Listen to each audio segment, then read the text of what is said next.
인사하시고 축복하면서 말씀을 들었으면 좋겠습니다. 표현해야 사랑입니다. 옆에 계신 분들한테 또 한번 표현해야 사랑이랍니다.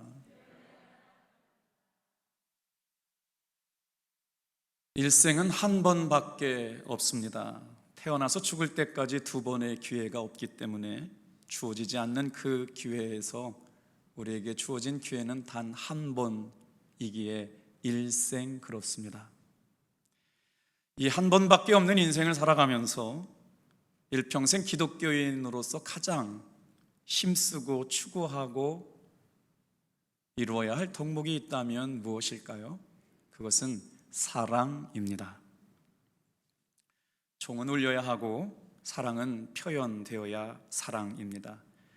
울리지 않는 종은 쇳덩어리에 불과할 뿐이고 표현되지 않는 사랑은 그저 생각일 뿐이기 때문에 그렇죠.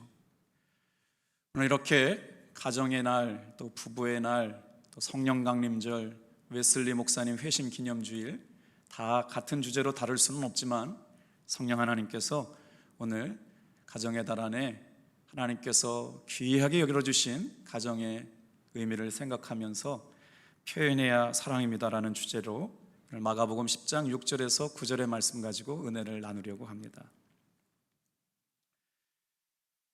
가정의 시작은 하나님의 창조로부터 시작되었습니다.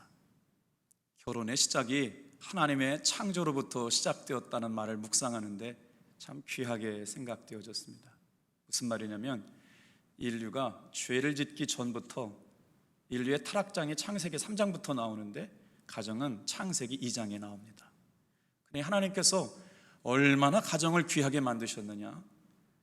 태초에 창조 때부터 가정을 먼저 만드셨다. 오늘 우리 마가복음 10장 1절부터 9절 말씀을 우리 한번 성경책을 들고 가정을 이렇게 귀하게 여기셨구나 라는 생각으로 6절부터 9절 말씀 자기 목소리를 한번 귀하게 읽어보도록 하겠습니다. 시작.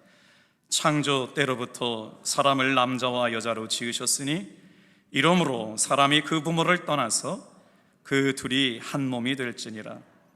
이러한즉 이제 둘이 아니요 한 몸이니 그러므로 하나님이 짝지어 주신 것을 사람이 나누지 못할지니라 하시니라.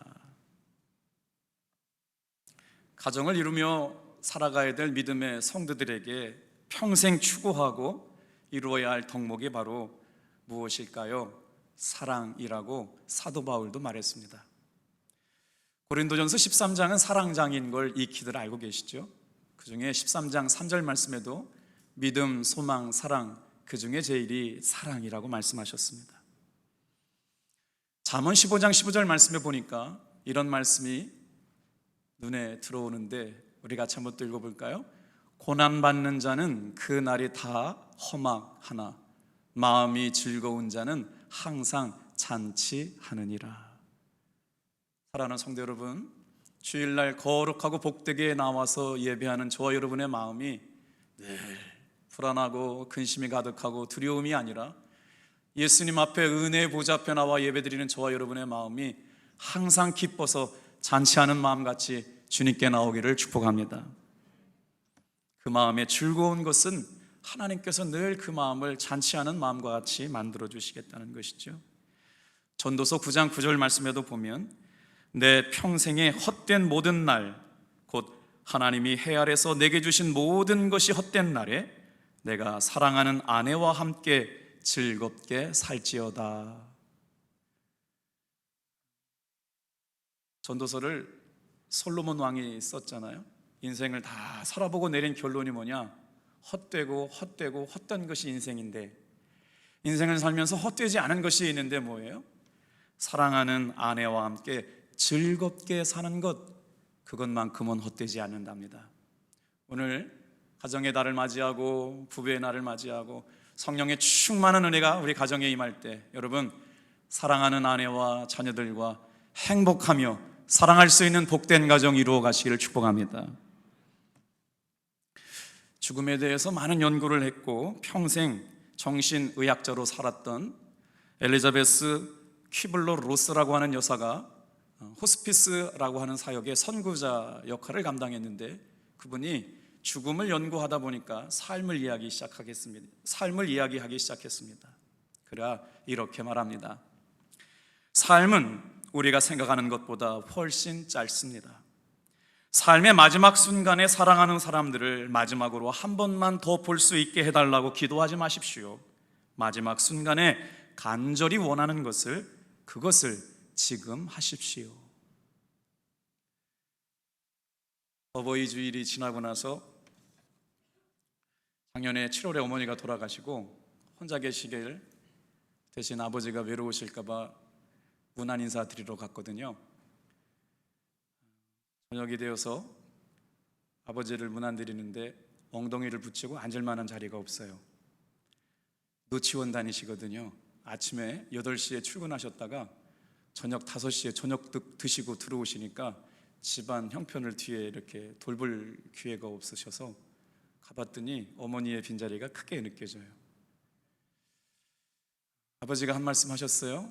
엄마가 있었으면 따뜻한 밥이라도 한 끼 대접할 수 있었을 텐데 엄마가 없으니까 밥도 못 얻어 먹는구나. 에이, 아버지 무슨 그런 말씀을 하세요. 괜찮아요. 그리고 집에 돌아오는데 어머니가 차려주시던 따뜻한 밥상이 이렇게 소중하고 귀한 것이구나 생각했습니다. 혹시 여러분 아직 어머니가 살아계시걸랑 어머니가 차려주시는 밥상을 대하고 있거들랑 어머니에게 효를 다하시길 축복합니다. 그냥 돌아오기 못해서 오늘 설교 제목이 표현해야 사랑입니다. 그런데 제가 살면서 어머니 그러면 그냥 눈물이 나더라고요. 근데 아버지 그러면 한참 생각해야 됩니다. 그렇게 혼나고 살고 엄격하고 무서운 아버지 아니셨는데 아버지 그러면 사실 다가가기 어려웠는데, 그래서 오늘 말씀에 순종해서 아버지를 다 끌어안고 뺨을 부비고 고마워요 아버지, 감사해요, 사랑하고 축복합니다. 그리고 돌아왔거든요. 오늘 하루가 여러분 짧다는 것, 우리 인생이 짧다는 것 알게 되고 사랑하는 분들이 가까이 있을 때 표현하며 사는 것이 귀하고 복된 것임을 깨닫게 되기를 축복합니다. 한 방송에서 아이들에게 5월의 달을 맞이해서 가정에서 가장 많이 듣는 이야기가 무엇인지 물었습니다. 그랬더니 초등학교 2학년 아이들이 이렇게 대답했습니다. 우리 예쁜이, 우리 귀염둥이, 우리 순둥이. 얼마나 부모님들이 그냥 이뻐했는지 이런 말을 달고 살았대요. 6학년쯤 되니까 얘기가 달라지기 시작합니다. 야, 휴대폰 좀 그만 끄라고 그랬잖아. 그런데 그 정도도 봐줄만 합니다. 중학생이 되니까 달라져요. 제발 좀 공부 좀 해라. 한없이 자유로우셨던 어머니 아빠였지만 중고등부 학생이 되고 나서부터 어머니 아버지 입에서는 시도 때도 없이 공부하라는 얘기가 나오게 되죠. 그때부터 자녀들은 아버지 엄마의 말에 마음의 문을 닫습니다. 어려운 일이 생겨도 부모에게 도움을 청하지 않죠. 몇 해 전에 여성가족부에서 조사한 자료를 보면 극명하게 알 수 있는데요, 10대 자녀들이 고민이 있을 때 나는 아빠와 의논한다, 누구와 의논하느냐라고 하는 설문조사를 한 적이 있습니다. 10대 자녀들에게 인생에 가장 심각한 고민이 있을 때 너는 누구하고 의논하느냐고 물었더니 그 대답을 아버지들한테 물었습니다. 아버지들이 대답을 했는데 뭐라고 그랬냐면 10명 중 5명은 우리 딸은 문제가 생겼을 때 아빠하고 의논합니다. 자신 있게 아버지들의 대답은 50.8%가 아빠와 의논한다고 대답을 했거든요. 자, 그거를 10대들에게 다시 물었습니다. 고민이 있을 때 가장 먼저 아버지와 의논한다. 그렇다라고 대답한 중고등부 청소년들은 4%였습니다. 아버지와 자녀들의 동상이몽이지요. 말씀을 준비하면서 하나님은 우리에게 어떻게 사랑을 표현하셨을까 묵상하다가 우리 제자반 이제 5과 제목이 하나님은 당신의 사랑을 성경의 말씀으로 표현하여 주셨습니다. 그게 이 주제였거든요. 하나님께서는 성경을 통해서 하나님의 사랑을 표현해 주셨습니다. 사랑의 편지가 성경이라는 말씀이시죠. 사랑은 표현해야 알 수 있기에 말씀으로 하나님의 사랑을 우리에게 표현해 주셨다는 말입니다. 그래서 오늘 우리는 하나님의 말씀을 통해 하나님의 사랑을 배우지요. 지난 결혼식이 있었어요. 우리 청년 부부들이 주례를 부탁을 해서 주례를 하는 순간, 가장 중요한 순간이 여러분 언제라고 생각을 하세요?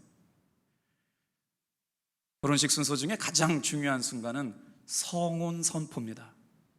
이제 이 결혼이 하나님 앞에서 적법하게 이루어졌으며 아내와 남편, 신랑과 신부가 한 몸이 된 것을 성부와 성자와 성령의 이름으로 선포한다. 이게 주례 목사의 가장 간절한 마음에 담긴 축복 아닐까요? 요즘은 세대가 참 많이 바뀌었습니다. 주례 목사님 모시고 예배하는 것이 그렇게 은혜롭게 여겨지지 않는 시대를 살고 있지만, 여러분, 주례 목사의 가장 귀한 일은 이 결혼이 하나님께서 짝지어 주신 살 중에 살이요 뼈가 만난 놀라운 아름다운 한 몸을 이루는 일이라고 하는 걸 선포하고 축복하는 일입니다. 그렇기에 주례 목사가 신랑과 신부를 거룩한 하나님의 말씀에 손을 얹고 성혼 선포를 하게 되죠. 오늘 사랑하는 성도 여러분, 지금 같이 살고 있는 사람이 하나님께서 나에게 짝지어 주신 살 중에 살이요 뼈 중에 뼈인 사람인 줄 알고 감사하며 사랑을 표현하며 살아가기를 소망해 봅니다. 우리 7절 8절 같이 한번 읽어볼까요? 시작. 이러므로 사람이 그 부모를 떠나서 그 둘이 한 몸이 될지니라. 오늘 7절 8절의 말씀을 통해서 세 가지 연합을 먼저 묵상해 보려고 합니다.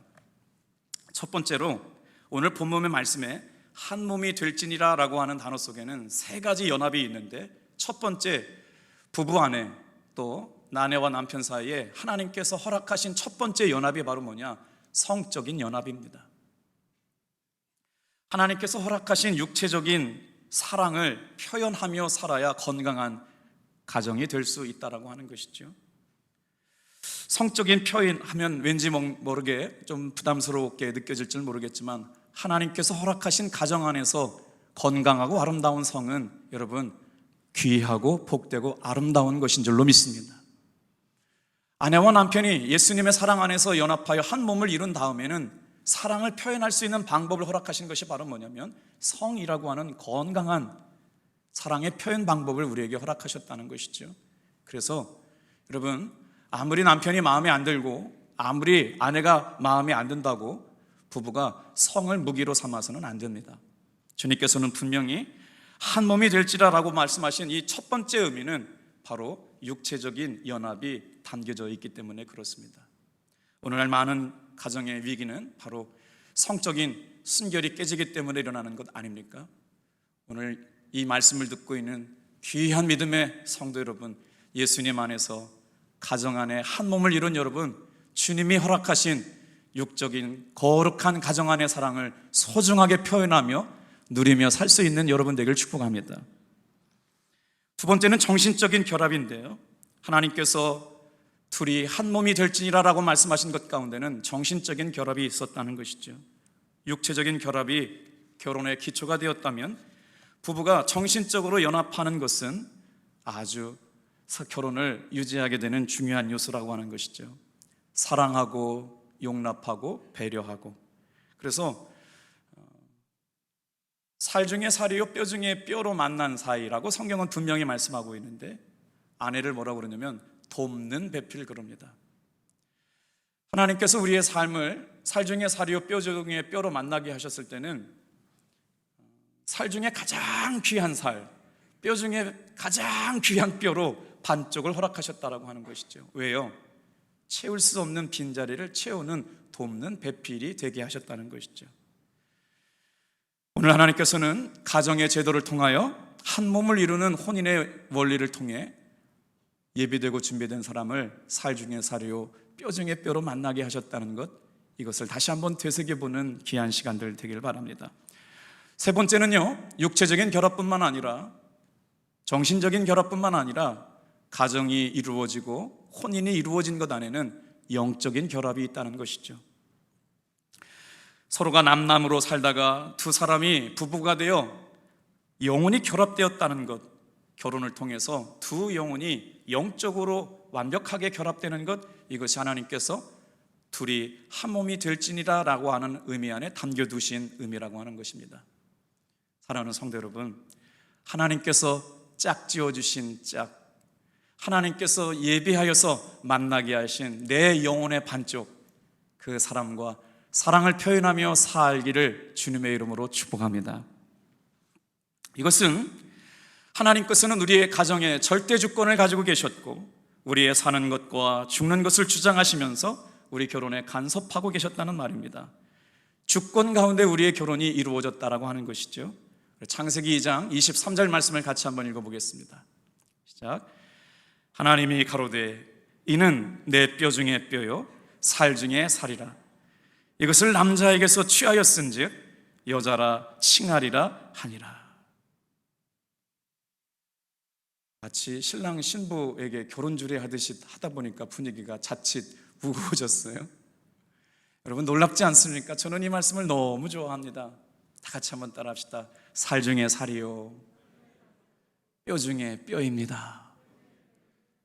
우리 남편과 아내가 같이 붙어 있어야 이걸 서로 해볼 텐데 괜히 옆에 있는 분한테 했다가는 큰 시험 드니만 그냥 주 안에서 다 한 형제 한 자매인 줄 믿고 우리 한번 고백해 볼까요? 살 중에 살이요 뼈 중에 뼈로 만나게 하셨습니다.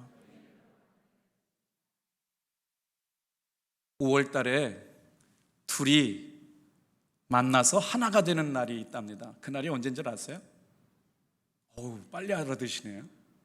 그래서요 2003년 12월 18일 날 국가에서 5월 21일을 부부의 날로 지켜서 행하게 만들었습니다. 그러니까 국가가 5월 20일 날만큼은 부부의 날로 정해서 사랑을 속삭이라고 얘기했는데 국가가 정한다고 다 순종하며 살지는 않죠. 그래서 여러분 교회가 중요합니다. 아주대학교 심리학과 교수님이 쓰신 책 표현해야 사랑입니다 라고 하는 대목에 나오는 이야기인데 굉장히 의미 있는 문장을 발견했습니다. 제가 한번 읽어드려 볼게요. 표현되지 않는 선의는 선의가 아니고 사랑하는 마음을 마음속으로만 간직하고 있는 것은 마치 비싼 선물을 사서 예쁘게 포장까지 해놓고 건네주지 않는 것과 같다. 그래서 사랑은 표현해야 한다라고 말하고 있습니다. 무슨 말이냐면 정말 중요한 날에 아주 귀한 정성과 마음을 담아가지고 사랑의 마음을 담아가지고 선물을 준비해놨는데 이 선물을 주지 않는 것과 같은 것이 뭐냐면 사랑한다고 표현하지 않는 일. 오늘 제가 충청도 사람인데요, 충청도 사람이 충청도에 있는 교회 와서 보니까 무뚝뚝하기가 그지없어요. 저는 경상도 여자하고 살거든요. 제가 짜봐야 사랑밖에 안 나온다고 그래서 꼬실라이제이네이션에서 제 아내를 얻었어요. 그래가지고 제가 날마다 사랑한다고 한 100번 얘기하면요 한 번 할까 말까 해요. 여러분 사랑을 표현하며 사시기를 주님의 이름으로 축복합니다. 그런데 오늘 이 책에서 두 번째로 더 공감되는 게 있었거든요. 사랑이라고 하는 말은 언어로 표현되는 것보다 비언어적인 것으로 사랑의 감정이 표현된다고 얘기하고 있습니다. 뭐냐면요 스킨십이요, 접촉이요. 그래서 사랑하는 사람들을 기회가 있을 때마다 안아주라고 얘기하고 있어요. 어머님의 품 안에서 아이들은 정서적인 안정감을 느끼죠. 정확한 통계가 없어가지고 제가 그냥 결과만 가지고 왔는데 보험회사에서 이런 연구를 했답니다. 출근하는 남편에게 키스를 해주는 아내에게는 그 남편의 연봉이 5배가 높아질 가능성이 있답니다. 나는 죽어도 못한다는 표정이시네요. 실제로 연구 결과가 있었어요. 보험회사에서 출근하는 남편에게 키스를 해주는 아내는 남편이 그날 사고를 당할 확률 뭐라고 그랬지? 5%를 줄여줄 수 있는 가능성을 갖고 출근하게 된다는 거예요. 5%가 작은 것까지만요 굉장히 효과적입니다. 그만큼 사랑을 표현하며 산다는 것이 중요하다는 이야기겠죠. 첫 번째 말씀 기억하세요. 가정은 하나님께서 태초에 천지를 창조하셨던 때부터 시작이 되었다는 것이죠. 그만큼 가정을 귀하게 여기셨습니다. 그 가정 안에 여러분 한 몸을 이루게 살도록 살 중에 살이요 뼈 중에 뼈로 만난 우리들이 표현하고 고백해야 될 것이 사랑한다는 말인 줄로 믿습니다. 두 번째 가정의 원리가 있는데 한번 따라해 보실래요? 둘이 연합하여 한 몸을 이루라. 행복한 가정을 이룰 수 있는 정말 중요한 요소가 있다면 하나님께서 연합하여 한 몸이 되게 하셨다는 것이죠. 하나님의 창조하신 가정의 대원리가 이곳에 담겨져 있습니다. 우리 8절 말씀 한번 같이 읽겠습니다. 시작. 그 둘이 한 몸이 될지니라. 이러한즉 이제 둘이 아니요 한 몸이니. 하나님께서는 아내와 남편을 통해서 서로의 필요를 채워주고 돕는 사람으로 부부가 되게 하셨는데, 그 부부가 되게 하심으로 말미암아 어떤 삶을 요구하시느냐? 이제는 그 부부가 사랑이 필요하고 도움이 필요한 사람을 섬기는 삶으로 살라고 가정을 이루게 하셨다는 놀라운 비밀이 담겨져 있죠. 그래서 창세기 2장 23절 말씀에 보니까 아담이 가로되 이는 내 뼈 중에 뼈요 살 중에 살이라. 이것을 남자에게서 취하였은즉 여자라 칭하리라 하니라. 무슨 말씀이냐면요, 내 남편이 아내를 대할 때 어떻게 대하고 살아야 되느냐? 아내는 하나님께서 보내주신 내 살 중에 살이요 뼈 중에 뼈인 것만큼 귀하게 여기고 살아가라고 말씀하고 있는 겁니다. 성가대에 보니까 남편들보다 아내들이 많이 앉아 계시네요. 남편들에게 말씀하신 이 사랑의 원리는 말이죠, 오늘 우리가 가정 안에서 하나님이 짝지어 주신 그 누구보다도 가장 소중한 사람들을 여러분 사랑하러 표현하며 살아갈 수 있기를 주님의 이름으로 축복합니다. 아담의 갈비뼈를 취하여 하와를 만드신 것처럼 결혼은 바로 갈비뼈 자리에 하와를 자리 잡게 해 주셔서 온전하게 하셨다는 것입니다. 부부가 채울 수 없는 빈자리를 채우게 하심으로 온전하게 하셨다라고 하는 것. 자, 오늘 창세기 2장 24절 말씀도 같이 한번 읽어볼까요? 같이 읽겠습니다. 시작. 이러므로 남자가 부모를 떠나 그의 아내와 합하여 둘이 한 몸을 이룰지니라. 여기서 밑줄 쳐야 될 단어가 있는데 합하다라고 하는 단어입니다. 이 연합하다라고 하는 단어가 어떤 말이냐면 본드를 가지고 와가지고 남편과 아내가 딱 달라붙어 있어가지고요 절대로 떨어지지 않게 붙여놓으셨다라고 하는 것이죠. 그런데 여러분 평생 살다 보니까 그렇게 고백이 되면 참 좋은데 아내가 남편에게 한마디 합니다. 평생 원수. 그거 있잖아. 그거 남편이 설명하는 거죠. 그거 남편이라고 설명을 해야 되는데 설명을 못해요. 그랬더니 아내가 한마디 했어요. 그거 평생 왼수. 어느새 사랑하며 살고 귀하게 여겨야 될 남편이 평생 왼수가 되어버려서는 안 되죠. 남편은 아내와 영혼이 결합을 통해서 한 몸을 이루고 소중하게 예수님 안에서 건강하고 복된 신앙의 아름다운 가정을 이루어 가라고 만들어 주셨다는 것을 기억하시길 바랍니다. 다 같이 한번 따라합시다. 창조부터 시작된 가정, 아름답게 연합하라고 허락하신 가정. 그래서 마지막으로 한 번 더 생각해 보려고 하는 것이, 다 같이 한번 따라합시다. 가정 안에서는 재생산이 일어나야 합니다.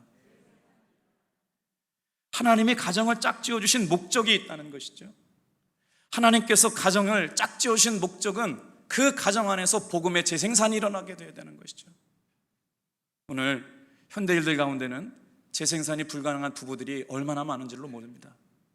제 주변에 정말 사랑하는 두 사람도 가정에 자녀가 없습니다. 얼마나 많은 날 동안 눈물로 기도하고 아내의 피 맺힌 절규를 저는 잘 알고 있거든요.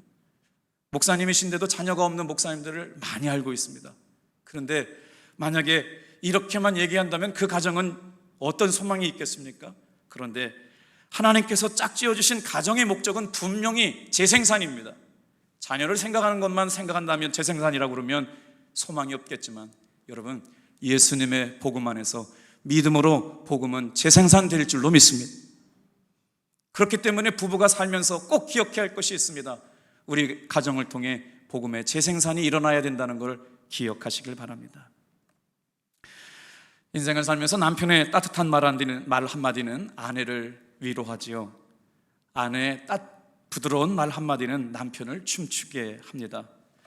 내 입에서 나왔지만 상대의 귀로 흘러가는 말 한마디가 얼마나 큰 역할을 하는지를 알기에 말을 표현할 때에도 훈련이 필요하고 노력이 필요합니다.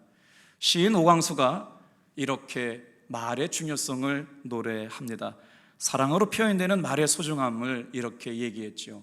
좋은 말 하고 살면 말 한마디가 당신입니다. 좋은 말 하면 좋은 사람이 되고 아름다운 말 하면 아름다운 사람이 됩니다. 말 한마디가 당신의 생활입니다. 험한 말을 하는 생활은 험할 수밖에 없고 고운 말 하는 생활은 고와집니다. 말 한마디가 당신의 미래입니다.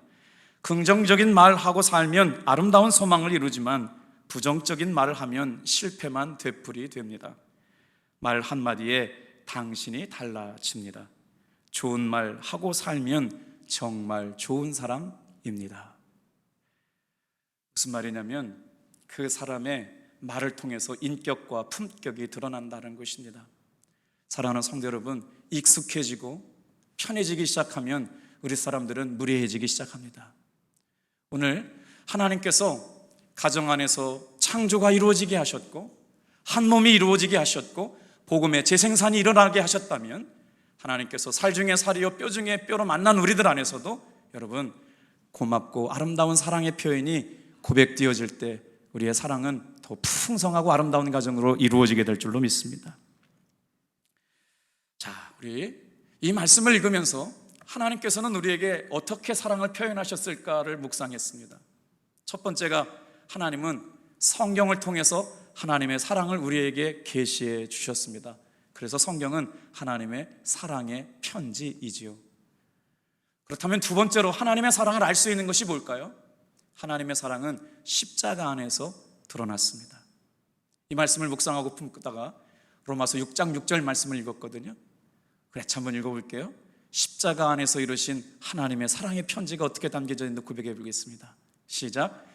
우리가 알거니와 우리의 옛사람이 예수와 함께 십자가에 못 박힌 것은 죄의 몸이 죽어 다시는 우리가 죄에게 종노릇하지 아니하려 함이라.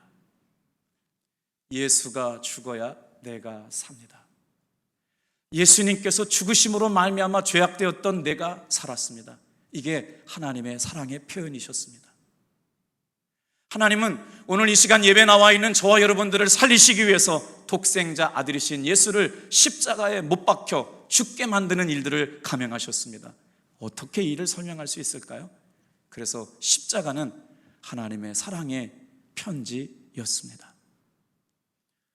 살 중에 살이요 뼈 중에 뼈로 만난 우리들이 가정 안에서 누가 먼저 죽어져야 될까요? 남편이 죽어질 때 아내가 살게 될 줄로 믿습니다. 아내가 예수님 안에서 죽어질 때 남편이 살게 된다는 것이죠.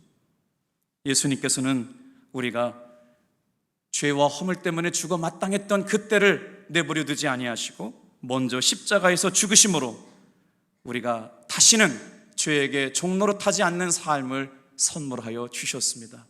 그래서 예수님 안에 있는 가정이라야만 행복한 가정이 될 줄로 믿습니다. 그래서 끊임없이 여러분, 예수님께서 나의 죄와 허물로 인하여 죽을 수밖에 없는 것을 위해 죽으셨던 것처럼 오늘도 내 감정 가지고 내 기분 가지고 내 마음 가지고는 절대로 남편을 용서할 수 없고 아내를 용서할 수 없지만 죽어지게 될 때 용서할 수 있는 놀라운 회복이 일어나게 될 줄로 믿습니다. 이거는 성령께서 허락해 주실 때 가능한 일이지요. 그러나 오늘 예수님께서 우리를 위하여 구원의 완성을 이루셨던 것처럼 가정 안에서 그 말씀이 이루어지는 이들을 보게 되기를 축복합니다. 그래서 가정의 목적은 바로 복음의 재생산입니다. 오늘 5월의 가정의 달을 맞이해서 복음의 제사장으로 부르심을 받은 남편들이요, 아내들이요, 우리 가정 안에서 복음의 놀라운 재생산과 번식이 일어나기를 축복합니다. 하나님이 짝지어 주신 영원한 나의 반쪽이 하나님께서 지금 살고 있는 아내라고, 지금 살고 있는 남편이라고 고백할 수 있기를 축복합니다. 그렇게 해서 마가복음 10장 9절은 이렇게 말씀합니다. 9절 같이 한번 읽어볼게요. 시작. 그러므로 하나님이 짝지어 주신 것을 사람이 나누지 못할지니라. 오늘 통계에 의하면 결혼한 사람 중에 5명이 이혼하는 시대를 맞이했답니다. 사랑하는 성도 여러분, 그렇기 때문에 예수 믿는 사람은 예수 믿는 사람과 결혼할 수 있기를 축복합니다. 아무리 스펙이 좋아도, 아무리 가문이 좋아도, 아무리 신랑이 신부감이 잘 생겼고 스펙이 좋더라도 예수가 그 안에 있어야 여러분 행복한 가정을 이루어갈 수 있음을 깨닫게 되길 바랍니다. 예수 믿는 가정임에도 불구하고 예수보다는 세상의 외적인 스펙을 쫓아 살고 있는 것들 때문에 예수 믿는 가정 안에서도 정말 중요한 본질들이 외면되기 십상인 때를 만났습니다. 오늘 이 말씀을 듣고 있는 사랑하는 성도 여러분, 오늘만큼 다시 한번 하나님께서 나에게 짝지어 주신 살 중에 살이요 뼈 중에 뼈인 사람들을 위해서 하나님께서 창세 때부터 우리를 만나게 하셨구나, 둘이 한 몸을 이루게 하셨구나, 이렇게 만나게 살게 하신 것은 복음의 재생산을 위한 것이구나 깨닫게 되기를 소망해 봅니다.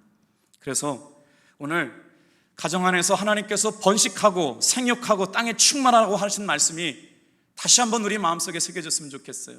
창세기 1장 28절에 가정을 허락하신 하나님께서는 이렇게 축복하여 주셨습니다.